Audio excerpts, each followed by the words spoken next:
akan mempresentasikan materi tentang urgensi integrasi nasional sebagai salah satu parameter persatuan dan kesatuan bangsa. Dengan saya sendiri akan menjelaskan materi menelusuri konsep dan urgensi integrasi nasional. Yang pertama, makna integrasi nasional.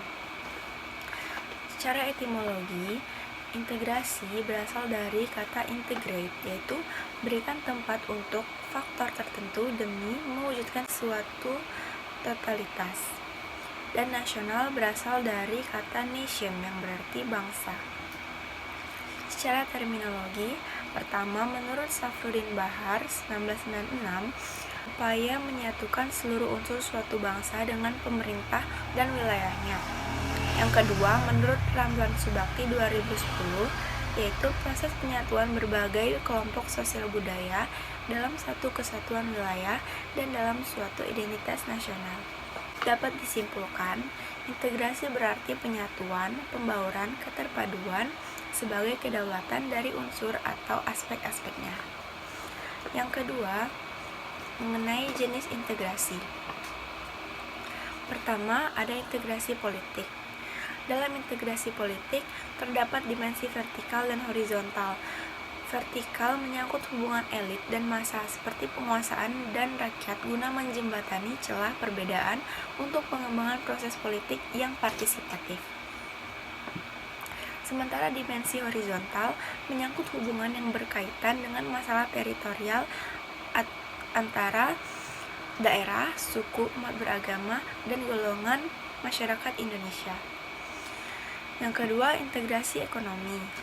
Terjadinya saling ketergantungan antar daerah dalam upaya memenuhi kebutuhan hidup rakyat. Adanya ketergantungan ini menyebabkan kerjasama yang saling menguntungkan. Yang ketiga, integrasi sosial budaya. Proses penyesuaian unsur-unsur yang berbeda di dalam masyarakat sehingga menjadi satu kesatuan, dan unsur berbeda ini seperti ras, etnis, agama, bahasa, dan kebiasaan. Pentingnya integrasi nasional. Bangsa Indonesia dikenal sebagai bangsa yang memiliki keragaman suku, bangsa, dan budaya. Sehingga bangsa Indonesia dihadapkan pada masalah bagaimana cara menyatukan orang-orang yang ada di dalamnya agar memiliki rasa persatuan, kehendak untuk bersatu secara bersama. Suatu negara bangsa membutuhkan persatuan untuk bangsa yang dinamakan integrasi nasional. Integrasi nasional merupakan proses mempersatukan bagian-bagian dari elemen yang terpisah dari masyarakat menjadi kesatuan yang lebih nation atau nasional. Integritas nasional dapat dilihat dari 3 aspek, yaitu aspek politik, ekonomi, dan sosial budaya. Menurut Myron Weiner, integrasi politik adalah menyatukan masyarakat dengan sistem politik. Dan Myron membagikan integrasi politik dibagi menjadi 5 jenis, yaitu integrasi bangsa, integrasi wilayah, integrasi tingkah laku, dan integrasi ekonomi. Berarti terjadinya saling bergantungan antara daerah dalam upaya memenuhi kebutuhan hidup rakyat. Hubungan saling ketergantungan akan meningkatkan hubungan kerjasama yang sinergis antar daerah. Penyesuaian unsur-unsur yang berbeda seperti meliputi ras, etnis, agama, bahasa, kebiasaan, sistem, nilai, dan lain sebagainya dalam masyarakat sehingga menjadi satu kesatuan. Integrasi versus disintegrasi. Kebalikan dari integrasi adalah disintegrasi. Jika diintegrasi berarti penyatuan, keterpaduan antar elemen atau unsur yang ada di dalamnya, disintegrasi dapat diartikan ketidakpaduan, keterpecahan di antara unsur-unsur yang ada. Jika integrasi terjadi konsensus, maka disintegrasi dapat menimbulkan konflik atau perseteruan dan pertegangan ataupun pertentangan. Disintegrasi bangsa adalah memudahkan kesatu paduan antar golongan dan kelompok yang ada dalam suatu bangsa yang bersangkutan. Gejala disintegrasi merupakan hal yang dapat terjadi di masyarakat. Masyarakat suatu bangsa pastilah menginginkan terwujudnya integrasi. Namun, dalam kenyataannya yang terjadi justru gejala disintegrasi. Disintegrasi memiliki banyak ragam, misalkan pertentangan, fisik, perkelahian, tawuran, kerusuhan, revolusi, bahkan perang. Di sini saya akan menjelaskan tentang perkembangan sejarah integrasi di Indonesia. Menurut Sutoyo, ternyata sejarah Indonesia ini terbagi menjadi 3 model integrasi, yaitu yang pertama model integrasi Imperium Majapahit, yang kedua model integrasi kolonial, dan yang ketiga adalah model integrasi nasional Indonesia. Model integrasi Imperium Majapahit itu bersifat kemaharajaan atau imperium. Majapahit sendiri memiliki struktur yang begitu luas dalam sistem kerajaannya. Dalam sistem itu sendiri itu bersifat konsentris, yang dimulai dengan wilayah kerajaannya terdiri dari Jawa, Madura, dan diperintahkan langsung oleh raja dan saudaranya. Konsentrasi kedua adalah wilayah kerajaan otonom. Konsentrasi ketiga adalah di tanah seberang, adalah negara-negara sahabat yang dimana Majapahit menjalin hubungan diplomatik dengan negara tersebut. Dan yang kedua adalah model integrasi kolonial.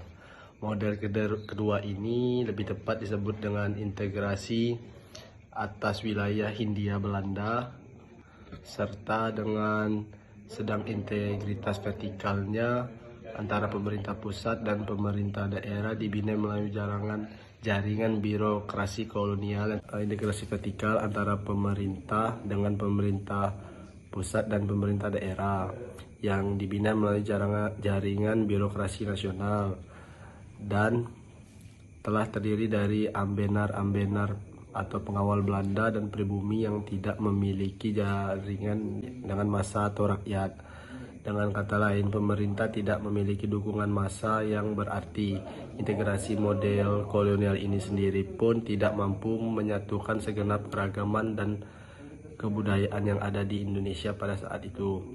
Dan yang terakhir adalah model integrasi nasional Indonesia, yang seperti kita ketahui Indonesia memiliki banyak sekali perubahan dalam sistem integrasinya. Dalam sistem integrasi nasional ini, ia mendapat 4 kali perubahan. Yang pertama yaitu masa perintis, yang dimana masa dimulainya rintis semangat kebangsaan melalui pembentukan organisasi-organisasi Indonesia dalam kemerdekaan. Yang kedua adalah masa penegas, yang mana masa penegas itu adalah masa dimulainya tegaskan semangat kebangsaan Indonesia, yang ditandai dengan peristiwa Sumpah Pemuda pada tanggal 28 Oktober 1928. Dengan Sumpah Pemuda itu masyarakat Indonesia mulai menyatukan keberagaman dan kebudayaannya secara seksama. Dan yang ketiga adalah masa percobaan. Pada masa ini bangsa Indonesia melalui organisasi pergerakan mencoba memerintahkan kemerdekaan dari Belanda. Organisasi-organisasi pergerakan yang tergabung dalam GAP, Golongan Politik Indonesia, tahun 1938 mengusulkan Indonesia berparlemen, namun perjuangan menuntut Indonesia merdeka tersebut tidak berhasil. Dan yang terakhir adalah masa pendobrak. Pada masa tersebut semangat dan gerakan rakyat Indonesia sangat menggebu-gebu, yang mana telah berhasil mendobrak belenggu penjajahan dan menghasilkan kemerdekaan Indonesia pada tanggal 17 Agustus 1945. Sejak saat itu bangsa Indonesia menjadi bangsa yang merdeka, bebas dari penjajahan dan sederajat dengan bangsa lain. Nasionalisme telah mendasari bagi pembentukan bangsa. Baiklah, saya Elsa Kartika Putri akan melanjutkan penjelasan materi tentang pengembangan integrasi di Indonesia.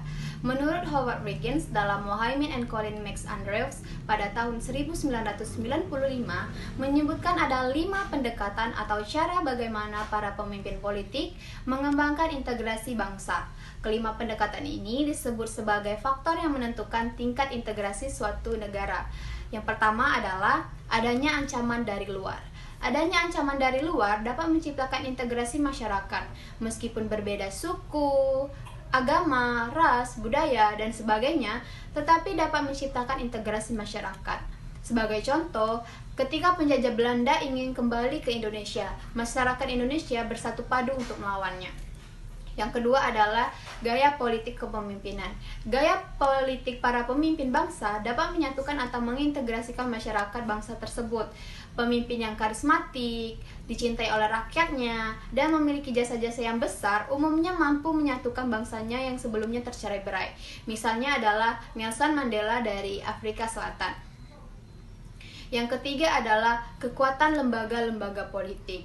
Lembaga politik, misalnya birokrasi, juga dapat menjadi sarana pemersatu masyarakat bangsa. Birokrasi yang satu dan padu dapat menciptakan sistem pelayanan yang sama, baik, dan diterima oleh masyarakat yang beragam. Pada akhirnya, masyarakat bersatu dalam satu sistem pelayanan yang sama. Yang keempat adalah ideologi nasional.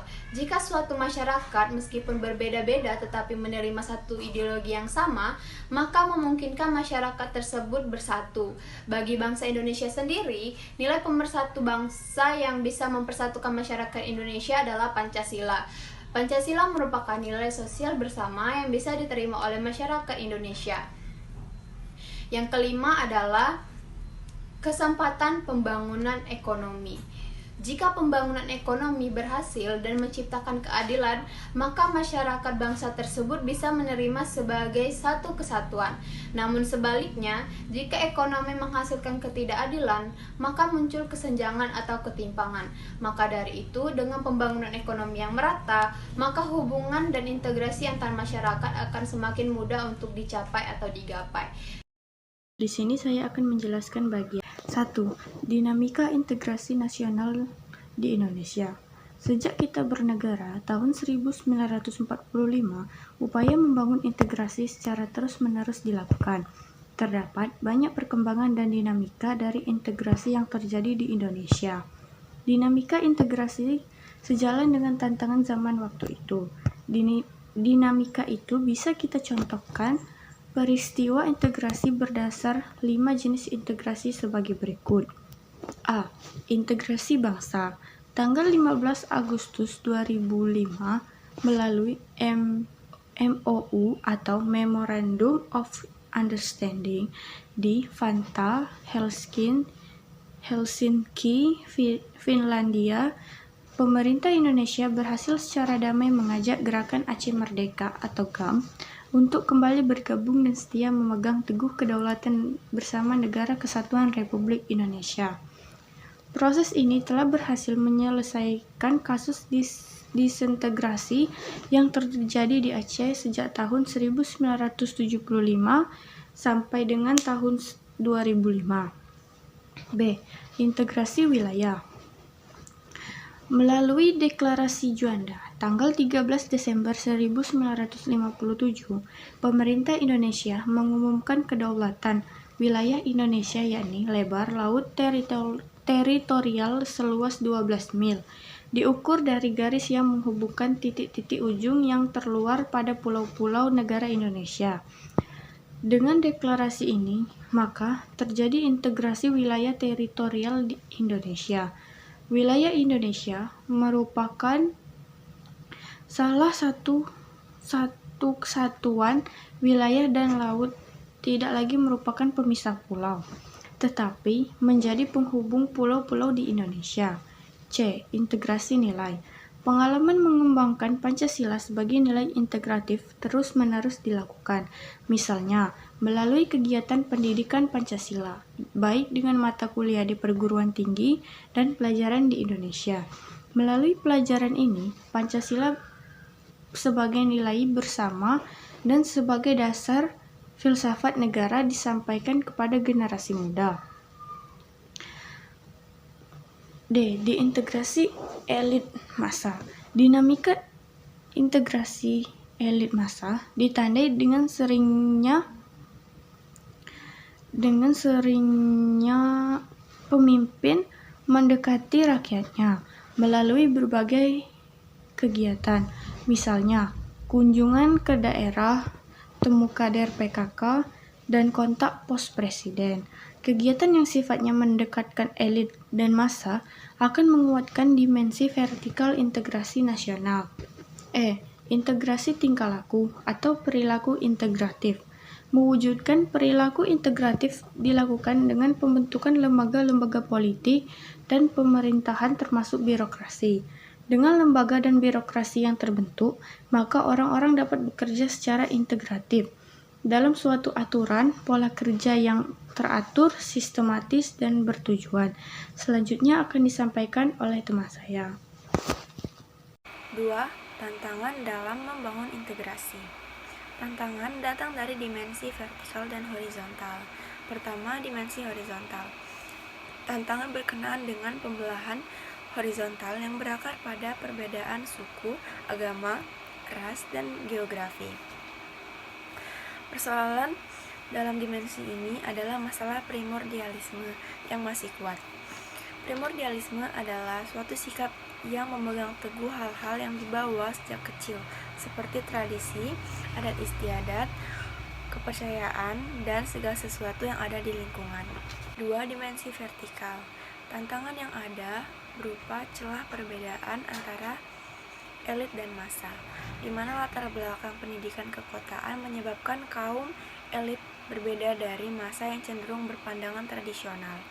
Tantangan dalam dimensi ini adalah kesediaan para pemimpin untuk terus-menerus bersedia berhubungan dengan rakyatnya.